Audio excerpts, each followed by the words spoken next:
오늘 이곳에 철학기도 오늘 유튜브로 방송으로 보신 여러분 모든 분들까지 주의 이름으로 환영하며 축복합니다. 오늘 특별히 이 자리에 오신 여러분들을 주님의 이름으로 사랑하며 축복합니다. 여러분 큰 은혜가 있기를 바랍니다. 무엇보다도 여러분 악한 마귀와 싸워서 승리하는 저와 여러분이 되시기를 바랍니다. 항상 마귀는 밀가부로 듯이 우리를 조롱하고 우리를 시험하고 우리를 넘어지게 하고 우리를 자꾸 막 그냥 요동케 합니다. 그러나 여러분 우리는 항상 마귀에 와서 승리하며 개성나를 부를 수 있기를 바랍니다. 마귀들과 싸울지라 강하게 싸울지라 악한 전문가 심판날과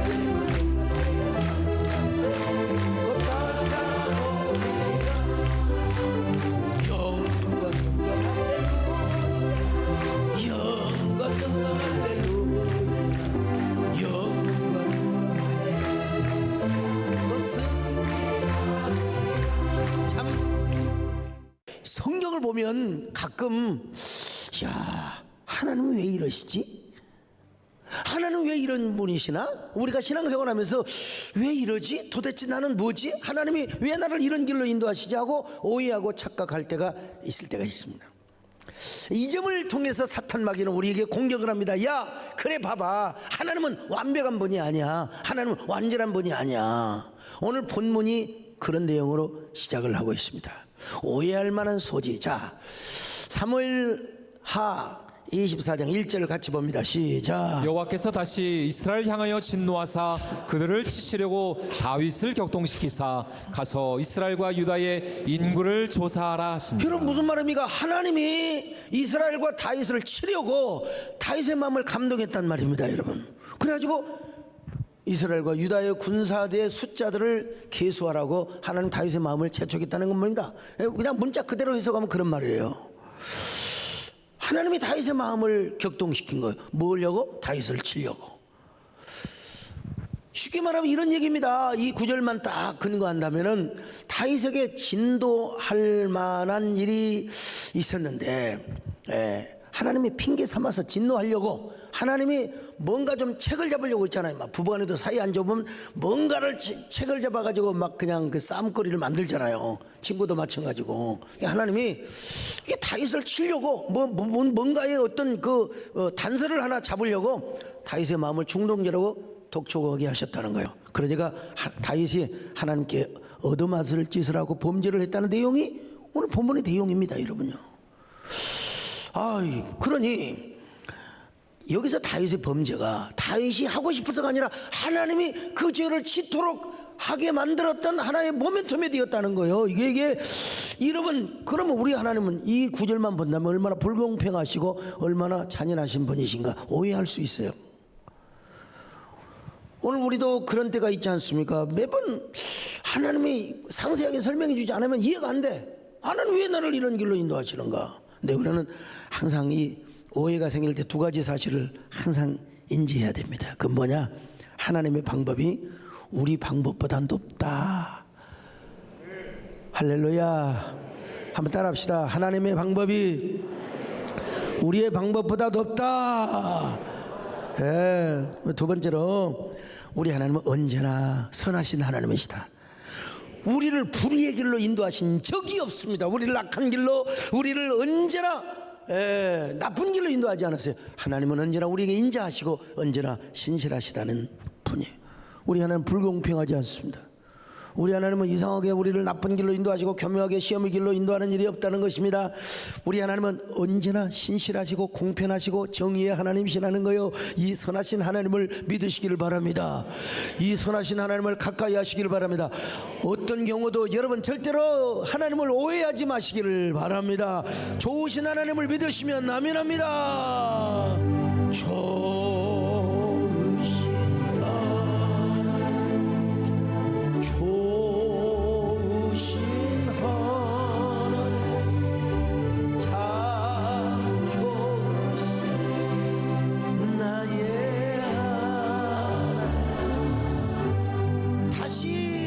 한번 사무엘하 24장 내용을 한번 살펴보면요, 이런 내용 1절로 2절을 다시 봅니다. 시작. 여호와께서 다시 이스라엘을 향하여 진노하사 그들을 치시려고 다윗을 격동시키사 가서 이스라엘과 유다의 인구를 조사하라 하신지라.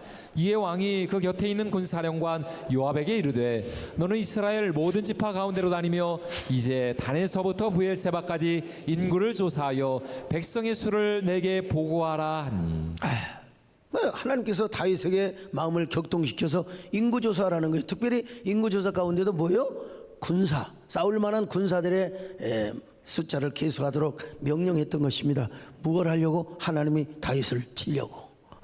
다윗을 치려고. 그러니까 여기서 이스라엘과 다윗은 동격입니다. 범죄는 다윗이 했지만 하나님이 이스라엘을 치려고 했거든요. 근데 요압이 다윗에게 이제 고합니다. 내 주 왕이시여, 어찌하여 이런 일을 하시려고 하십니까? 이건 하나님이 기뻐할 일이 아닙니다. 우리 말로 하면 폐하 통초가 시옵소서. 폐하. 자, 한번 3절을 같이 봅니다. 시작. 요압이 왕께 아뢰되 이 백성이 얼마든지 왕의 하나님 여호와께서 100배나 더하게 하사 내 주 왕의 눈으로 보게 하시기를 원하나이다. 그런데 내 주 왕은 어찌하여 이런 일을 기뻐하시나이까 하되. 여러분, 우리 하나님은 항상요, 우리가 시험이 올 때에도 우리가 선택할 수 있는 여지를 하나님은 항상 두세요. 이 요압에게 하나님이 총명을 주셔서 다윗에게 조언을 하도록 하지 않습니까? 충언을 하지 않습니까? 그러면 그 말을 듣고 한 번쯤은 생각해 봐야지. 한 번쯤 멈추어서 생각해 봐야죠. 그런데 다윗은 강제적으로 짐은 말이야, 내가 하라면 하는 거지 뭘 그렇게 두렵게 생각하느냐고. 빨리 하라고. 요압 장군, 당신이 뭔데 나한테 이런 시시비 감나라 판나라 하는 거요? 나는 이래봬도 이 나라의 왕이요 황제요. 그러니까 당신은 무조건 시키면 다른 대로 하는 것이 옳소. 자, 4절을 같이 봅니다. 시작. 왕의 명령이 요압과 군대 사령관들을 재촉한지라. 요압과 사령관들이 이스라엘 인구를 조사하려고 왕 앞에서 물러나. 그래서 요압은 부지런히 인구조사를 해서 다윗 왕에게 보고를 합니다. 왕이 명령하니까 부하된 입장으로서 어쩔 수 없이 어쩔 겁니까? 시키는 대로 해야지요. 자, 9절입니다. 시작. 요압이 백성의 수를 왕께 보고하니 곧 이스라엘에서 칼을 빼는 담대한 자가 80만 명이요 유다 사람이 50만 명이었더라. 이게요, 130만 명, 칼을 빼고 창을 들고 활을 쏘는 사람이 110만 명이 우리나라 군사에 지금 거의 3배 가까이 되는 거예요. 예. 그냥 허접한 병사들이 아니요, 칼을 빼는 담대한 자만 130만이라 이 말이에요. 그러니까 다윗의 병력은 어디에 내놔도 손색함이 없어요. 근동 지역에서 이스라엘이 가장 강한 나라예요. 말 안 해도 다 알아. 말 안 해도 다 아는데 문제는 뭐냐? 다윗이 이 보고를 받고 양심의 가책을 느꼈다는 거예요. 누가 무슨 말이요? 왕이여 잘못되었습니다. 아니면 하나님께서 뭐 그냥 다윗아 너 왜 이랬느냐? 선지자가 와서 막 그랬느냐? 그런 게 아니고 그냥 다윗이 양심의 가책, 내가 인구조사를 안 해야 했는데 괜히 하라고 했구나. 죄책감이 생긴 거요. 죄책감이 생긴 거요. 자, 24장 10절입니다. 시작. 다윗이 백성을 조사한 후에 그의 마음에 자책하고 다윗이 여호와께 아뢰되 내가 이 일을 행함으로 큰 죄를 범하였나이다. 여호와여 이제 간과없나니 종의 죄를 사하여 주옵소서. 내가 심히 미련하게 행하였나이다 하니라. 여러분, 왜 다윗이 양심의 가책을 느낍니까? 인구 조사하는 그 자체가 죄라는 거예요. 인구 조사하는 그 자체가 자신의 고만이고 자신의 교만이고 거드름이었다는 겁니다. 여러분, 오만이었다는 거예요. 정말 다윗이 하나님을 의지하며 하나님을 진정한 왕으로 군대 정관으로 모셨다면 단때는 몰라도 그때는 인구 조사를 안 했어야 돼요. 그때는 군사들의 계수를 하지 않았어야 돼요. 평상시는 괜찮아. 그때 막 그냥 지금 사무엘하 24장 1절만 보면 하나님이 막 부추긴 것처럼 보여. 근데 여러분, 하나님만 부추겼겠습니까? 사탄이가 동시에 막 쫙 요압을 부추겼겠지요. 야, 너 보통 왕이 아니야. 너 대단한 왕이야. 그러니까 군사들을 계수를 해가지고 백성들에게 당신의 위험을 말이야 떨치고 모든 고대 근동 제국들에게 위험을 떨칠 필요가 있는 거야. 여러분, 지금 이때는 하나님이 다윗을 테스팅하고 있는 때요. 테스팅을 하고 있는 때에는 바짝 엎드려야 돼요. 하나님 앞에 바짝 엎드려야 돼요. 바짝 엎드려야 돼요. 근데 다윗이가 왜 여기서 인구조사를 하냐 이 말이요. 봐라, 우리나라가 이렇게 강력한 나라야. 이렇게 우리나라 군사가 얼만데 세상에 칼을 빼가지고 창을 던질 수 있는 사람만 130만이야. 130. 야, 애굽 너희들 쪽팔린 줄 알아? 에? 저기 말이 아람 너희들 쪽팔린 줄 알아? 이래봬도 난 이런 왕이야. 이런 왕이야. 나는 이런 제국의 대왕이야. 예, 여러분, 그러면서 많은 제국의 그 왕들로부터, 또 많은 나라의 왕들로부터, 그리고 백성들로부터 존경을 받으려고 했던 거예요. 존경을 받으려고 했던 거예요. 그리고 사람들에게 막 과시하고 뻐기고 군림하고 싶었던 것이죠. 오늘 여러분, 우리도 얼마든지, 여러분 제가요 괜히 바깥에 다니면서, 여러분 우리 교회는 이렇게 큰 교회예요, 이렇게 많은 사람들이 모여요, 제가 이런 사람이요, 나는 이렇게 뭐 50대 때만 뭐 제가 이런 사람이고 총회장을 하고 뭐 한교회 총을 섬기고, 여러분 이게 이제 필요할 때 한 말이면 모르지만 괜히 누가 물어보지도 않던데. 물어보지도 않는데, 나 옛날에 우리 저 토론토에 가서 목회하고 있는 지금 박형일 초등학교 2학년인가 3학년인가, 근데 신방 갔더니 딱 와가지고 나 밥 먹고 있는데, 학교 갔다 오냐 그랬더니, 나 반장이라 굉장히 힘든데, 반장이라 청소하고 힘든데. 이건 이제 어린아이니까 봐주는 거죠. 우리가 여러분 다 간증하고 또 나름대로 하나님께 영광 돌리는 간증이 있어요. 근데 아니 말이야, 괜히 내가 다른 목사님들 앞에 가가지고 막 교만을 부리고, 여러분 이걸 하나님은 기뻐하지 않는다는 거예요. 절대로 기뻐하지 않는다는 거예요. 네. 우리에게는 뭐냐, 모든 것이 하나님의 은혜다, 하나님의 축복의 결과다. 우리는 무엇보다도 하나님의 은혜를 앞세워야 됩니다. 하나님의 영광을 앞세워야 됩니다. 나의 업적을 자랑해서는 안 됩니다. 모든 것이 하나님의 은혜라는 사실을 깨달아야 돼요. 이거 꼭 기억합시다. 할렐루야. 여러분, 오늘 죽을 일 없지만 우리가 죽는 그날까지 하나님은 살아온 것이 하나님의 은혜였습니다. 하나님의 은혜였습니다. 모든 것이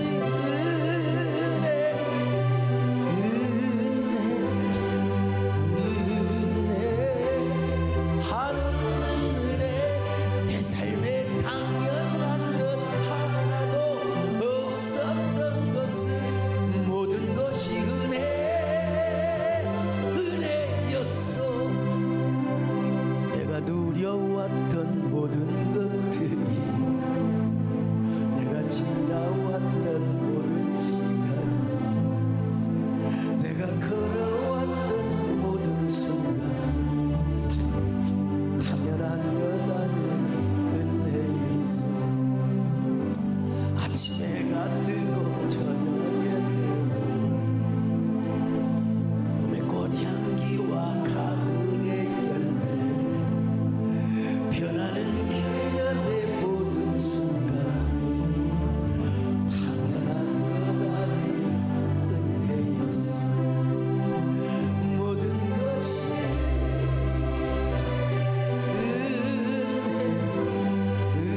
은혜, 하나님은 은혜. 내 삶에 당연한 것 없어도 당연한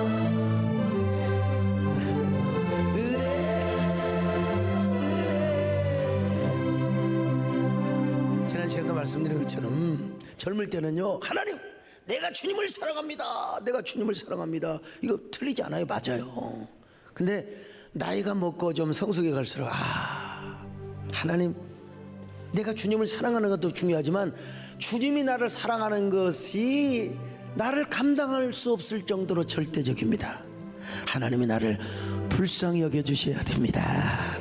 나에게 은혜를 베풀어 주셔야 됩니다. 옛날에는 여러분, 우리 그 초등학교 한 학년에 2반이라고 있잖아요. 어쩌다가 이제 뭐 늘 100점만 맞겠습니까? 산수는 100점 맞은 적이 별로 기억도 안 나요. 근데 뭐 국어나 나는 진짜 여러분 제일 재밌는 시간이 국어 시간이고 국사 시간이었어요. 아주 쉽거든요.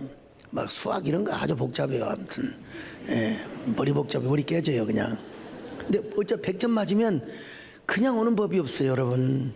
100점짜리를 손에 들고 운동장을 한 바퀴 뺑 돌았어요. 뺑 돌았어요. 난 진짜, 난 국사도 연대 뭐 이름 외우는 거 제가 강두사고시 때, 그러니까 준목고시죠. 목사고시 때 여러분 교회사를 100점 맞은 사람이에요. 제가 이렇게 암기력이 좋아요. 지금도 착착 보면 암기력 참 좋은데, 근데 이제 동네 한 바퀴 빽 돌다가 우리 동네 도는데 농목일 때 사람들이 있어야지. 그래서 회관 앞에까지 들고 오늘 100점 맞기 굉장히 힘든데 굉장히 힘든데. 제가 이거 신앙생활도 마찬가지 같아요. 막 제가 이제 시인에 등단해가지고 지금 첫 시집을 보면 김영희 교수님 이제 좀 쳐다보고 싶지도 않아요. 내 창피해 죽겠어 정말. 다 없애버릴 거예요 아무튼. 그런데 그래도 몇 가지는 있어요. 몇 개는 있어요. 시도 아닌 것을 시처럼 써가지고 그걸 시집이라고 내가 낸 걸 내가 정말 창피해 죽겠어요. 근데 그때는 또 제가 그것도 시집이라고 막 자랑을 하고 막 보내주고 야 좀 잘 썼다는 소리 듣고. 지금은 그렇지 않아요. 지금은 진짜 하나님이 해주셔야 되고 하나님이 은혜를 주셔야 하는 것이지. 그리고 그때는 막 내가 잘 쓰려고. 근데 지금은 그렇지가 않아요. 하나님이 주셔야 되고, 그리고 묵혀놨다가 다시 보고. 그래도 아직은 뭐 중견신을 넘지 못하고 있는데, 우리 신앙생활도 그렇습니다. 처음에는 막 주어가 내가 되는 거예요. 내가 이런 업적을 잘한 거고. 아닙니다 여러분. 그게 자칫하면 잘못 간증을 하다 보면은 바벨탑이 될 수 있어요. 그렇다고 여러분 간증하지 말라는 게 아니요. 간증을 하면서 자신을 돌아보면서 하나님께 영광이 돌리는 간증을 하게 하여 주옵소서. 언제나 주님을 왕으로 모시는 간증, 주님을 주인으로 모시는 간증. 아이고, 난 정말 오늘 김미연 집사님 처음 평에서까지 오는 거 보면 난 지금도 대단해요.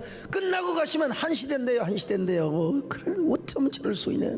근데 우리는 다시 그마저도 하나님의 은혜입니다. 우리 집사님 그렇게 고백하시더라고요. 내가 은평구에도 수많은 교회들이 많이 있고 좋은 목사님 많이 있는데 하나님이 내가 가려고 한 게 아니라 가게 하신다는 거예요. 가게 하셔서 여기까지 왔다고. 이제는 아이고 애들도 다 잘되고 해가지고 이제는 이쪽으로 이사를 오시려고 마음을 먹고 계시는데, 여러분 아무리 여러분이 잘하시더라도 이거는 뭐라고 하느냐. 아버지여 불충한 종을 용서하여 주옵소서. 세상 유혹 다 멀리하고 주의 일만 하겠습니다. 그런 저와 여러분 되시기를 축원합니다.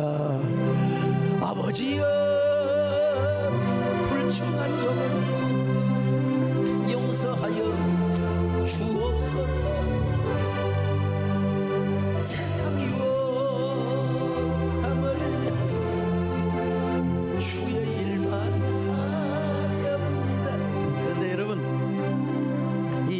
동일한 상황을 다르게 표현한 것이 있어요.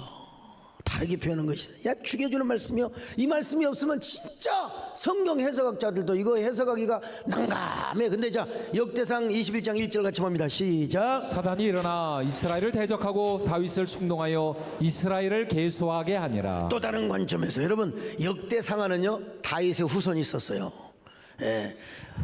제사장들이 아마 다윗의 왕국을 예찬하고 그런 의미에서 다윗을 옹호하고 다윗의 관점에서 써준 책이 바로 역대상하입니다. 그리고 사무엘상하는 아주 객관적이요, 아주 평면적으로 그냥 이 역대상하는요 우리아와의 범죄를 슬그머니 감춥니다. 그런데 사무엘하에서는 그냥 가감 없이 그냥 그대로 그냥 적나라하게 고발해요. 자, 객관적으로 모든 절대 주권은 하나님께 있습니다. 그러니까 하나님이 직접적으로 다윗을 시험했다고 이렇게 봐서는 안 돼요. 이렇게 봐서는 안 되고, 자, 야고보서를 한번 보십시다. 야고보서 1장 13절로 14절 같이 봅니다. 시작. 사람이 시험을 받을 때에 내가 하나님께 시험을 받는다 하지 말지니 하나님은 악에게 시험을 받지도 아니하시고 친히 아무도 시험하지 아니하시느니라. 오직 각 사람이 시험을 받는 것은 자기 욕심에 끌려 미혹됨이니. 자, 고린도전서 10장 13절도 한번 보십니다. 시작. 사람이 감당할 시험 밖에는 너희가 당한 것이 없나니 오직 하나님은 미쁘사 너희가 감당하지 못할 시험 당함을 허락하지 아니하시고 시험 당할 즈음에 또한 피할 길을 내사 너희로 능히 감당하게 하시느니라. 여러분, 하나님은요 절대로 시험 당하지 않는 분이라는 거예요. 하나님은 사람을 흔들고 유혹하는 시험은 절대로 안 하신다는 거예요. 그리고 시험을 허락하시되 감당할 수 있는 시험을 주신다는 거예요. 여기서 우리는 두 가지 교훈을 얻을 수 있는데, 첫째는 하나님은 어떤 경우도 유혹으로서의 시험을 우리에게 주시지 않는다. 이 템프테이션이라는 시험을 우리에게 주시지 않는다는 겁니다. 또 하나는 뭐냐, 하나님은 가끔 우리를 시험을 허용하시되 어떤 시험을 주시느냐, 테스팅. 여러분, 공부를 잘하는 사람이 이 스카이 대학을 가고 못한 사람이 그렇다고 뭐 지방 대학을 내고 하는 건 아니지만, 여러분 등급의 차이가 있을 거 아니겠어요? 예.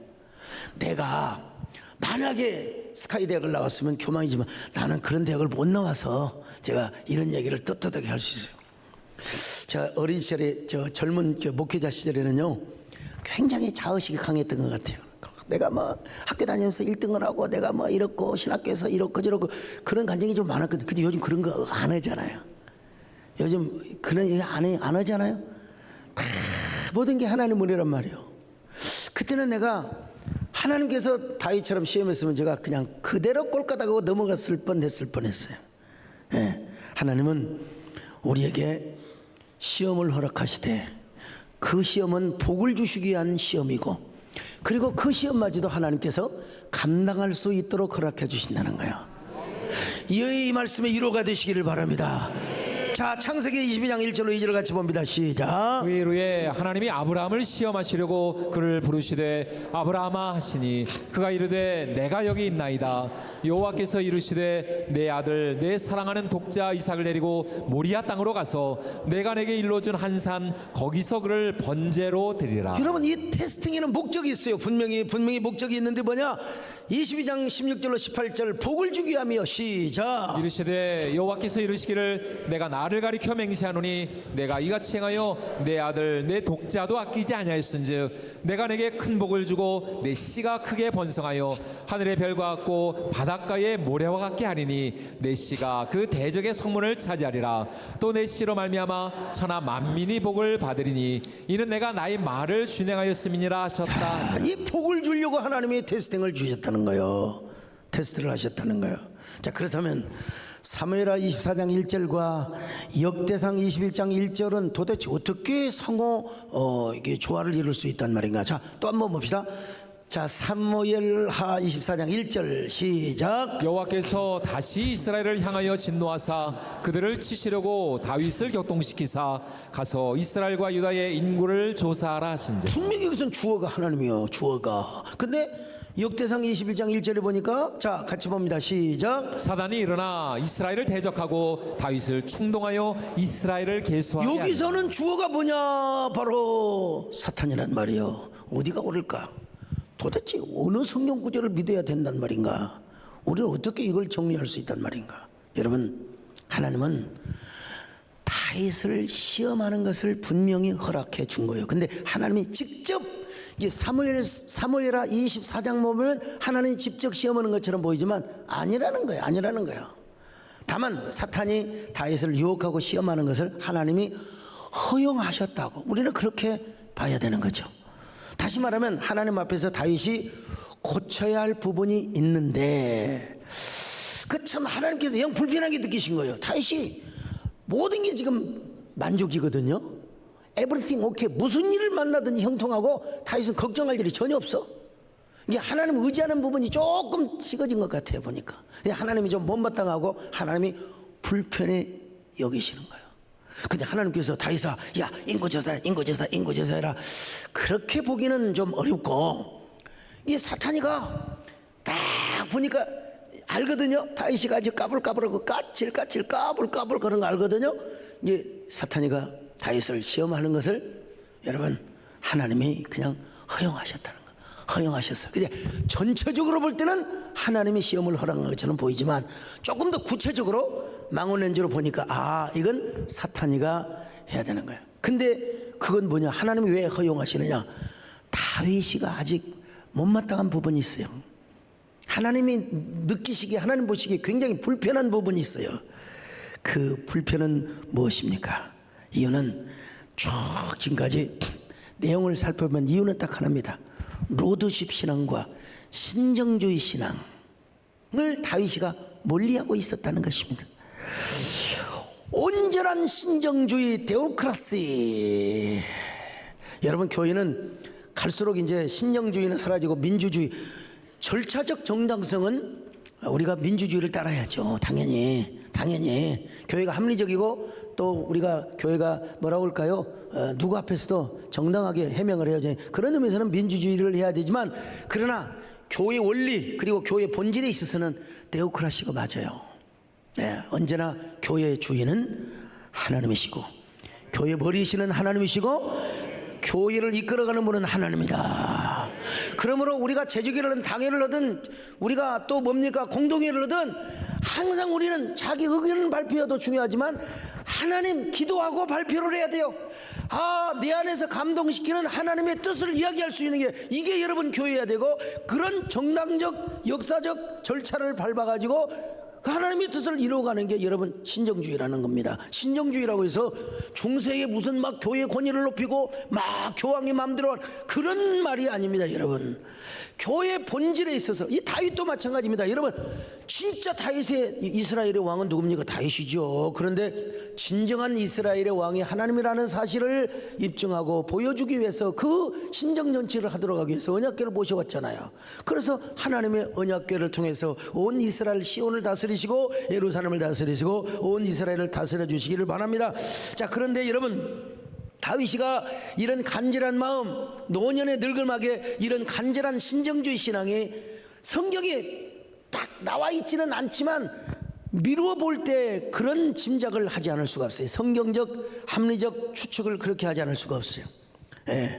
그래서 옛날처럼 그렇게 사모하고 주님만이 나의 왕이요 주님만이 나의 목자 되시는 여호와는 나의 목자시니 내가 부족함이 없으리라, 이런 믿음이 좀 사라졌던 것 같아요. 그리고는 은근하게 자기 자신을 내세우고, 야, 내가 이 정도의 왕이야, 내가 이 정도의 황제란 말이야, 이러려고 인구조사를 했다 이 말이요.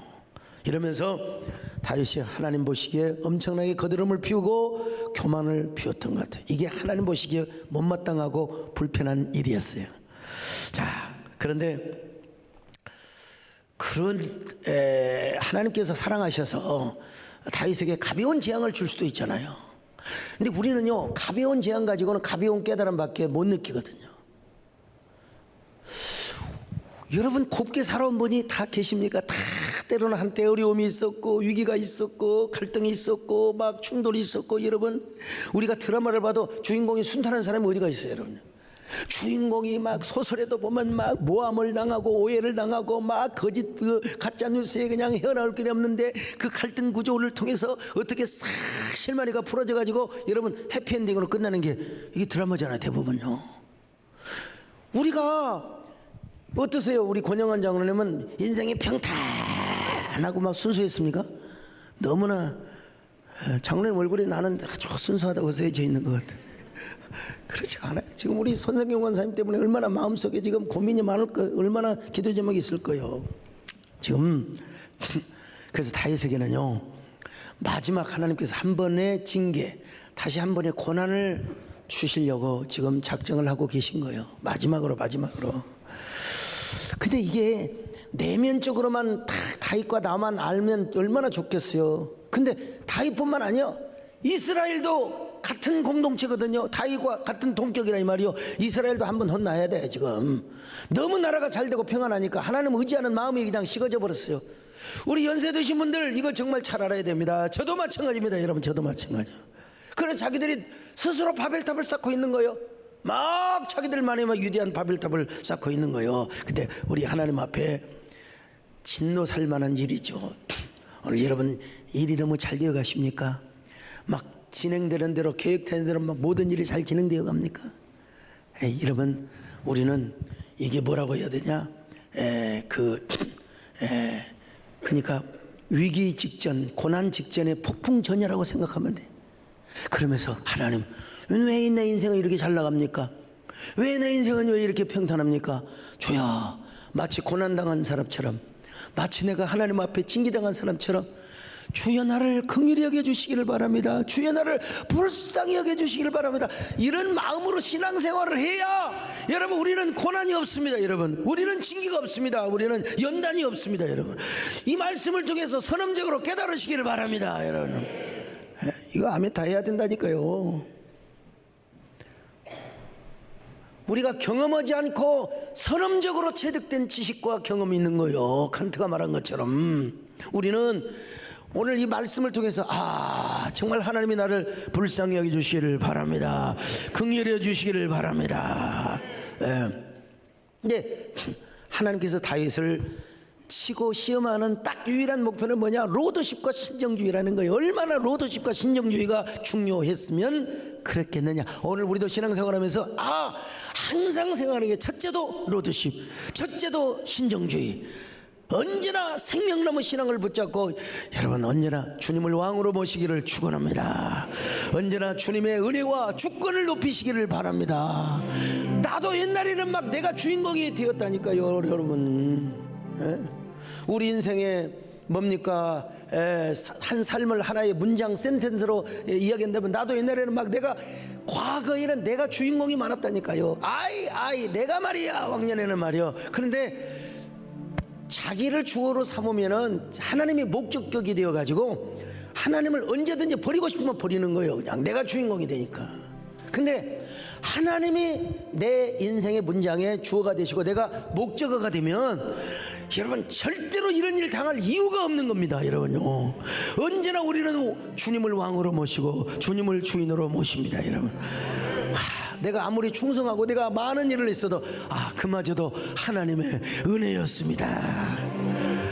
이거 여러분 오늘 좀 비싼 얘기입니다. 여러분 비싼 말씀입니다. 그래서 제가 하나님 나를 긍휼히 여겨주시기를 바랍니다. 불쌍히 여겨주시기를 바랍니다. 이런 노래를 만들고자 않겠어요. 오늘도 하나님께 영광 돌리며 살아가는 저희들 되게 하여 주옵소서. 다윗이가 전성기 때 깨달았던 그 고백이 뭡니까? 주님 내가 주님 앞에 무엇입니까? 마른 막대기가 아닙니까? 타다남은 지팡이가 아닙니까? 여러분 다윗이가 이렇게 고백했던 것처럼 근데 다윗이가 늙음하게 이걸 잊어먹었다니까요. 내가 주님 앞에 무엇입니까?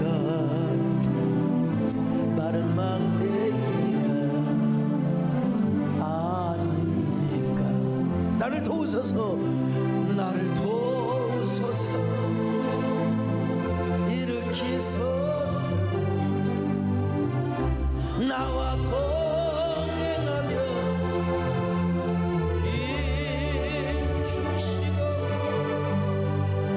내 영혼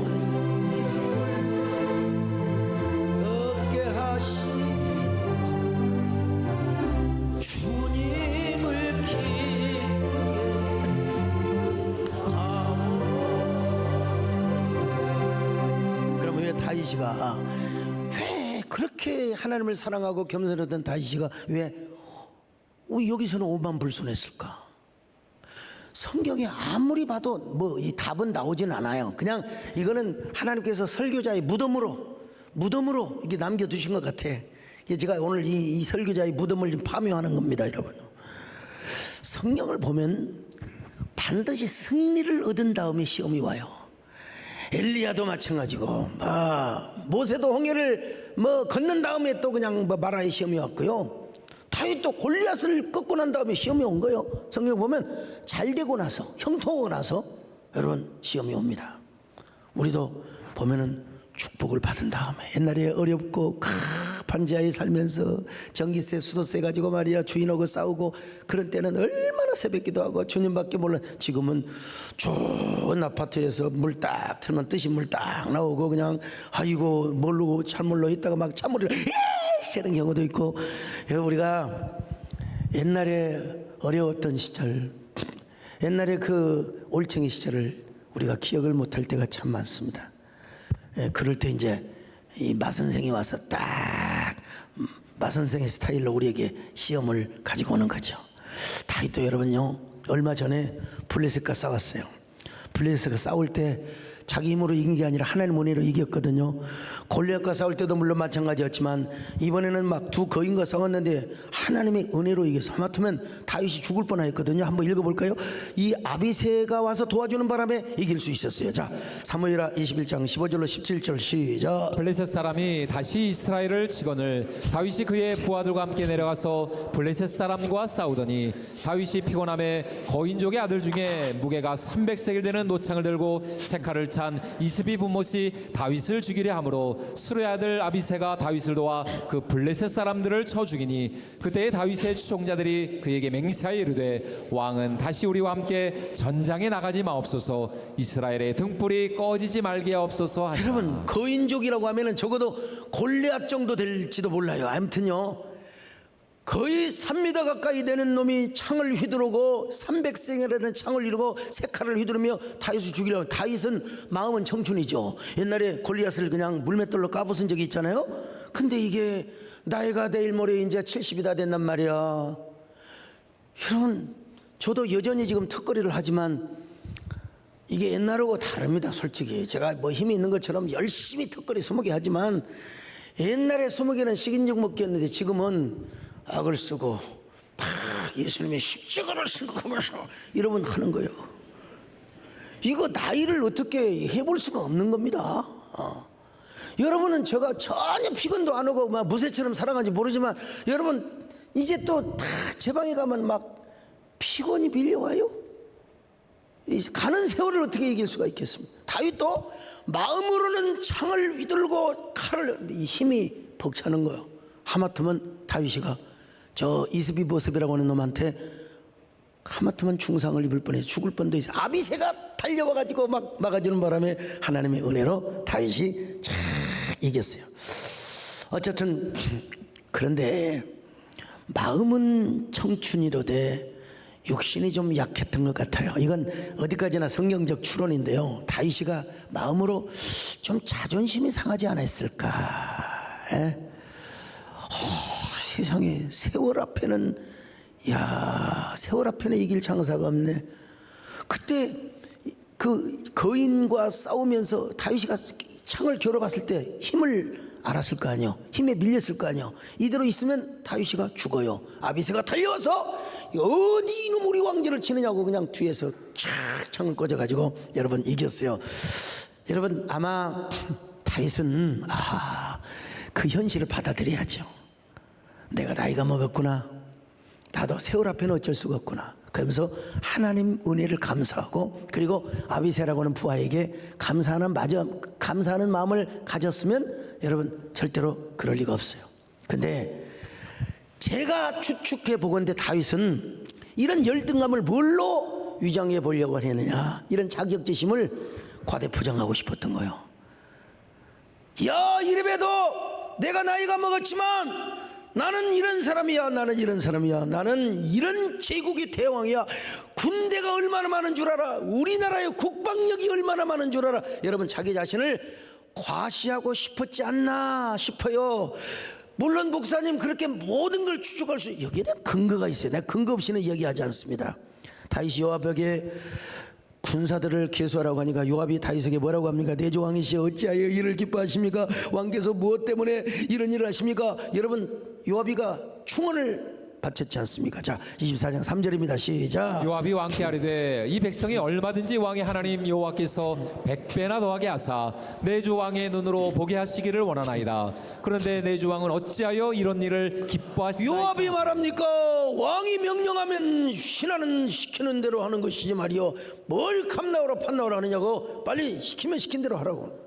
자, 4절 다시 한번 확인해 봅니다. 시작. 왕의 명령이 요압과 군대 사령관들을 재촉한지라 요압과 사령관들이 이스라엘 인구를 조사하려고 왕 앞에서 지금 물러나. 하나님은 요압에게 감동을 줬어요. 그래서 다윗으로 하여금 겸손하라고 하는 시그널을 주고 있는 거예요. 근데 요압의 말을 듣지 않았어요. 다윗은요, 안 들었어요. 안 듣고 뭐라고 하냐, 재촉해. 빨리 왕이 말하면 하는 거지 말이야. 짐은 시키는 대로 하라고. 그래서 여기서 다윗의 거만과 교만이 보이게 되는 것. 또 하나 근거가 있어요. 인구조사를 한 이후에 누가 다윗에게 책망을 하거나 다윗에게 뭐라고 한 적이 없어. 근데 다윗 스스로가 스스로 자책하는 마음을 갖고 하나님 앞에 회개하는 마음을 가진 거요. 인구조사를 안 했어야 했는데 괜히 하라고 해갔구나. 스스로 죄책감을 느끼게 되었다는 거예요. 자, 24장 10절입니다. 시작. 다윗이 백성을 조사한 후에 그의 마음에 자책하고 다윗이 여호와께 아뢰되 내가 이를 행함으로 큰 죄를 범하였나이다. 여호와여 이제 간과없나니 종의 죄를 사하여 주옵소서. 내가 심히 미련하게 행하였나이다. 다윗이가 자기가 깨달았잖아요. 갓 선지자가 와서 갓 쓰고 얘기한 것도 아니요. 나단 선지자가 와서 뭐 그냥 내 말 들으라고 한 것도 아니요. 스스로 자책을 한 거. 스스로 하나님 내가 죄를 범하였나이다. 내가 교만죄를 범하였나이다. 여러분 우리가 교만할 때는 잘 모릅니다. 내가 전부야. 내가 한 말이 다 옳고 내가 드는 것이 다 옳고 내가 본 것이 다 옳은다고 생각해요. 여러분요, 정말로 로드십과 신정주의 신앙을 갖는 사람은 그렇지 않습니다. 오늘 그러므로 우리에게 가장 중요한 건 뭐냐? 로드십, 주님을 주인으로 모시고 언제나 우리 안에 주님이 왕이 되어서 왕이 통치하는 이런 신정주의적 신앙이 얼마나 중요한지 모릅니다. 이거 하나 깨닫게 하려고 하나님께서는 다윗에게 엄청난 자책감을 주시고 엄청난 죄책감을 갖게 하시고 그리고 엄청난 시련과 역경과 연단을 받게 한 겁니다. 주님, 나는 왕이신 주님을 높이며 살아가겠습니다. 왕이신 나의 하나님, 내가 주를 높이고 영원히 주의 송축. 너무나 나라가 잘 되고 너무나 태평성대하고 걱정할 일이 없다 보니까 다윗은 자기도 모르게 은근히 하나님의 영광을 돌리는 것보다는 자신의 뭐라고 할까요? 군사력을 과시하고 싶은 마음이 들었던 거예요. 자랑하고 싶은 마음이 들었던 거예요. 근데 이것이 하나님 보시기에 엄청난 죄악이었다는 거예요. 그래서 갓 선지자를 보냈어요. 이게 사무엘하 24장 11절로 13절의 말씀인데요. 자, 세 가지를 갓 선지자가 주문합니다. 왕께서는 세 가지 중에 하나를 선택해야 됩니다. 첫 번째는 온 이스라엘의 7년 동안 기근을 당하는 제한입니다. 이 7년 동안을 어떻게 버팁니까? 두 번째는 애굽의 7년 재앙을 연상시켜주는 그런 대목이죠. 두 번째는 다윗이 대적에게 석 달 동안 쫓겨다니는 거예요. 사울에게 쫓겨다니고 압살롬에게 쫓겨다닌 경험이 있어. 이것도 진저리 가나 절대로 안 하고 싶어요. 마지막이 뭐냐? 이제 3일 동안 온역이 창고라는 일이에요. 3일이니까 그냥 다윗은 쉽게 생각했어요. 3일 동안 온역이 창고라는 거예요. 눈 딱 감고 3일 동안만 참으면 되겠지. 그래갖고 3일 온역을 선택한 겁니다. 24장 14절을 같이 봅니다. 시작. 다윗이 가세게 이르되 내가 고통 중에 있도다. 청하건대 여호와께서는 긍휼이 크시니 우리가 여호와의 손에 빠지고 내가 사람의 손에 빠지지 아니하기를 원하노라 하는. 근데 여러분, 단에서 브에셀바까지 온역으로 죽은 자가 3일 동안 얼마냐? 7만 명이에요. 7만 명. 7만 명. 24장 15절 시작. 이에 여호와께서 그 아침부터 정하신 때까지 전염병을 이스라엘에게 내리시니 단에서부터 브엘세바까지 백성이 죽은 자가 7만 명이라. 여러분, 이 모습을 볼 때 다윗이가 얼마나 가슴이 아팠겠습니까? 전하, 오늘 또 3만 명이 죽어나 싸웁니다. 전하가 아니라 패야지요. 길가에 시체가 다 뒹굴고 있습니다. 가족이 가족을 버리고 형제가 형제를 버리고 폐하 어찌하오리까? 여러분 어떨 겁니까?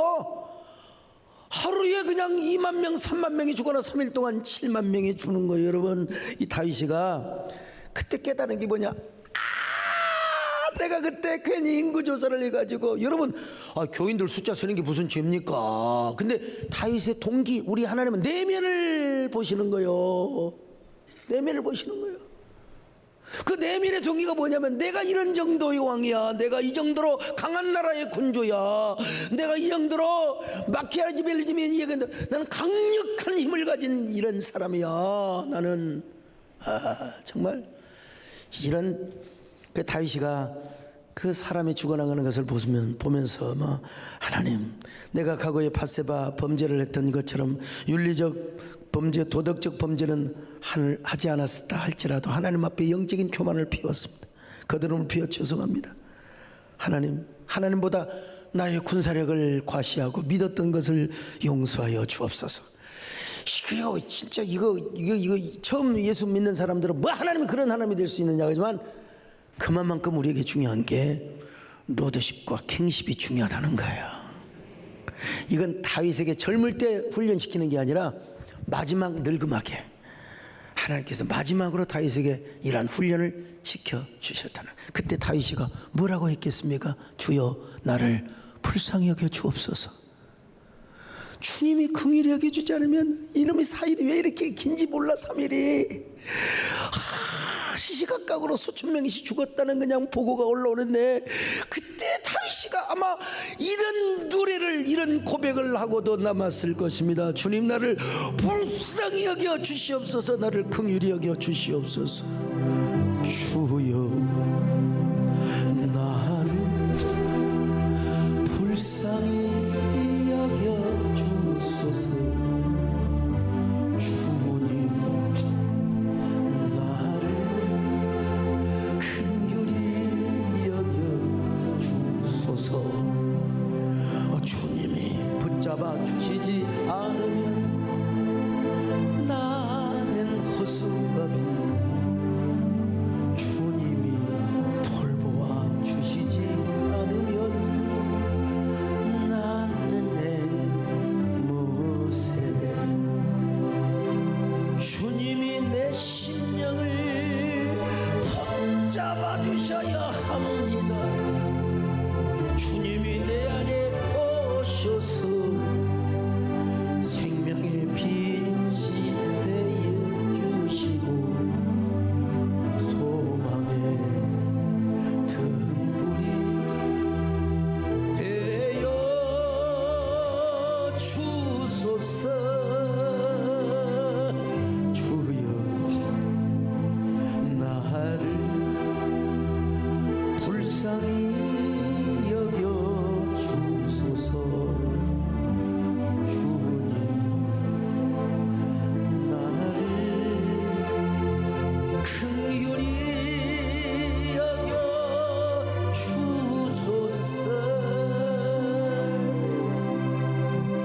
오해하지 마시기 바랍니다. 우리 하나님이 가장 기뻐하시는 게 뭐냐? 바로 로드십과 신정주의 신앙이라는 거. 이거 하나 때문에 이스라엘 백성들을 깨닫게 하시고 훈련하셨다는 사실입니다. 하나님을 왕으로 모시고 섬기는 것이 얼마나 중요하면 그렇겠습니까 여러분요. 도대체 로드십과 킹십 신정주의 신앙이 얼마나 중요했으면 그랬을까. 오늘 시간이 다 갔습니다.